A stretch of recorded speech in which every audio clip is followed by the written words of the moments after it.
Welcome back to the MOOC course on research writing. My name is Aradhana Malik and I'm helping you with this course. And in the previous class, we talked about organizing your section on methodology. Now we'll talk about some tools and techniques for writing down your literature review and methodology section. So let's see what we have here for you. Tools for writing up literature reviews and methodology. The first thing we need to know is definitions. How do you define different things and how do you write up definitions? And definitions are brief statements which specify the basic qualities of their subject. Now, there is two types of definitions. Here are the informal definitions and the formal definitions. Informal definitions offer the reader only what he or she needs to know and does not impede the narrative. They are usually one-line interpretation of a concept. Formal definitions, on the other hand, identify their subject within a larger group and differentiate it from others in that group.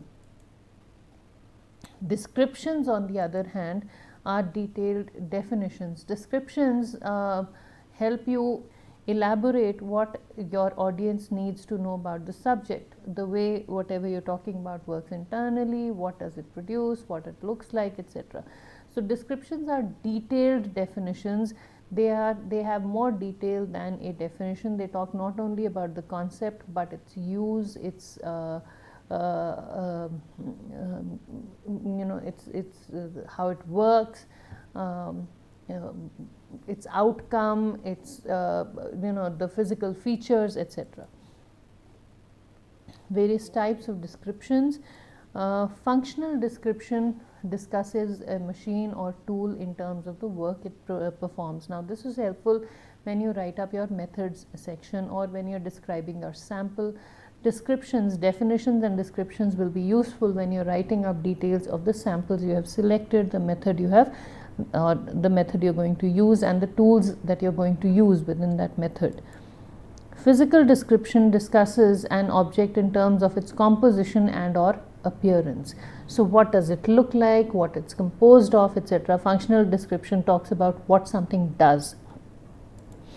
Assembly description talks about the various parts of the tool that you're going to use. A simple assembly description is a little more than a listing of parts in the order in which they are to be attached to the whole. They may be listed according to the sequence of the assembly or they may be identified merely by serial numbers. So we are talking about how different parts fit in, the serial number and how they are connected to each other. Comparison descriptions are they are descriptions about two entities that can be compared and they allow the reader to cross-reference easily. Process descriptions are recounting of the stages of any action. They are different from assembly descriptions or functional descriptions. A functional description discusses a machine or tools in terms tool in terms of the work it performs. So in terms of the output, process talks about how. So how that activity is done and it's a recounting a different description of the different stages of any action. Description of a natural process might appear in a scientific article in microbiology, part of a manual for wine makers, etc. So different natural processes are described here. Description of a procedure is directed at someone who will require an overall understanding of the process and who may or may not perform the work. In this sense, it differs from a set of instructions. Process description is a recounting of the stages. A procedure is a detailed description of that process. Okay, how do you compose descriptions? Use the descriptions to make an outline, then compose a first draft. Assume that your reader is unfamiliar with the subject and help your reader by using consistent and predictable patterning. Then compose subsequent drafts with attention to transitions between the sections, making sure you don't lose the reader. So you talk about different parts of whatever you're talking about. Make sure they are connected together, make sure they are connected well. and you don't and then you compose the first draft, then you revise it and make sure that one part flows into another. Instructions. The significance of instructions are instructions help you understand how a process needs to be completed. Instructions tell you about, instructions are very important when you write up methods, and when you talk about the method section, then instructions help you understand what has been done and how it has been done, and how somebody else who would do or who would try to replicate your study do whatever you are doing, or it advises the reader as to how a process has been followed. Now, poorly written instructions always come back to bite the inventor and the inventor's employer. For example, I'll tell you, a few years back in our department, we had a video camera that we used to record different kinds of things, you know, in especially in the communication classes, we would record things. So at one point of time, I wanted to transfer those recordings to the computer, and I went through the whole instruction manual. Now, I will not tell you which company made this, and this was some time back, about 5 or 6 years back. We were using a video camera, and I went through the whole instruction manual, and the instruction manual talked about every little part there was in that video camera, but it did not talk about how the files could be transferred to the computer. So they imagined that we would know how to do that, and they did not talk about how those files could be played on the computer. The files could be transferred. Again, I found out by hit and try.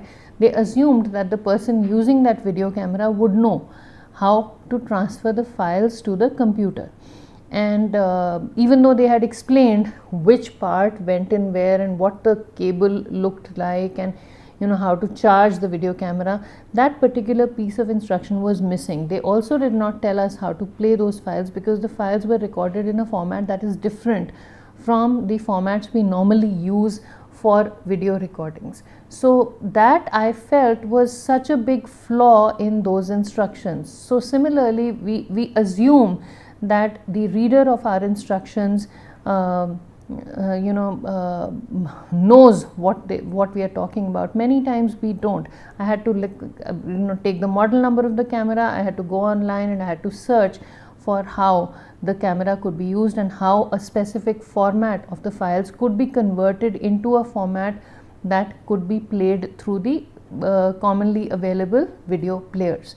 So but that was something I found online by going through a search engine. But this should have been listed in the instructions to make it easier for the user of the camera, because obviously you can't store everything on the camera. Similarly, when we do something, when we write about a method that we have used, we assume that the reader will know what to do, and many times the readers don't, and that then again comes back to bite the reader. Your paper may not get published because of these missing parts, or you may get reviews. Your paper, the publication could be delayed. You may have trouble convincing your reviewers about the authenticity or the thoroughness of your work. So various types of instructions. There are process oriented instructions, there are manuals. We have different manuals, we have educational instructions, we have instructions and international audiences. This is specifically important in the context of our work reaching out to a large number of people. Whenever we write down the instructions, whenever we write papers for publications, when we talk about different methods that we have used, people in other countries may have trouble understanding what we are talking about unless we use standard terminology and unless we write down in detail what we have done. So that again will help. For example, when we write about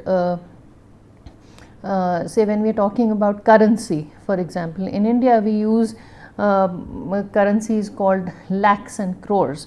Now people in southern Asia would understand, people in Sri Lanka, people in Pakistan, people in Bangladesh, people in say Nepal would understand what the word lakhs and crores means. But unless we write it, we could write it in brackets and we could say 1 lakh is equal to 100,000.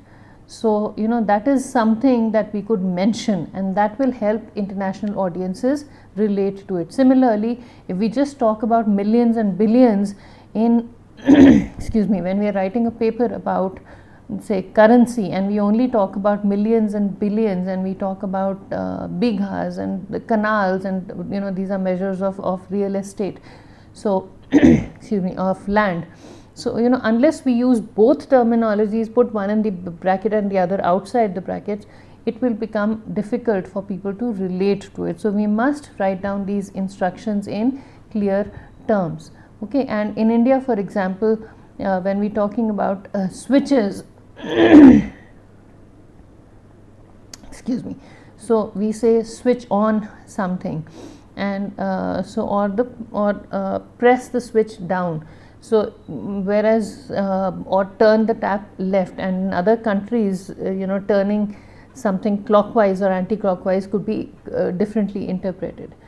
So, that is something that we must take care of.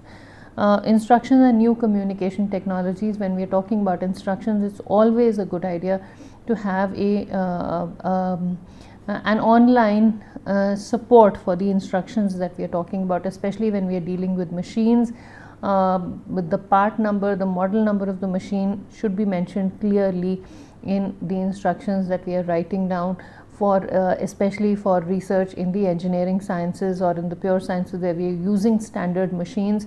So, if the model number and the make and the generic name of the machine or whatever you're using is mentioned instead of the brand name, then it will really help, because then using different communication technologies, the message can be transmitted appropriately. And the instructions, again, the instructions that we write down should I'm sorry, can you please pause here? ये portion काटना पड़ेगा. Instructions and new communication technologies की definition description काट देना please. Okay, restart. So, instructions and new communication technologies, we must keep the new types of communication technology in mind when we are talking about instructions. Different expert systems, again, how we write up instructions for different expert systems, again, needs to be looked at. Interactive video and virtual reality, and how these instructions are communicated, how they cater to the interactive video and virtual reality must also be taken into account. Okay, and remember, note and caution. Now, these are three terms that we use loosely. When we talk about remember, we are talking about reiterating a point. So, things that we may have mentioned in the instructions, but we really want people to remember again, are to be mentioned in the note saying remember. Note something that we may have missed out in the instructions, or something that we want to emphasize in the instructions that may not have come out so well, that can be written as a note. Things that may have been missed out, that we may have assumed, can be further mentioned in the section on note. Caution is a section that needs to be treated with a lot of caution. Caution means that we are warning users to use a particular machine or device appropriately. So, when we are writing up about our research, we say, okay, word of caution, please do not turn off the machine when this process is running. Caution, please turn off the machine when you leave the room. Caution, please do not leave your blood samples unattended. Caution, please use gloves while handling body fluids that you are going to be testing. So, those are all to be used in caution. Remember, if you don't use gloves while handling body fluids, you could be susceptible to infection. So, that is how caution and remember are different. Note, using gloves will protect your hands. So, things that we assume can be put in this section, and that's how we write up these instructions. That's all we have time for in this lecture. We will continue with some more discussion on research writing in the next class. Thank you very much for listening.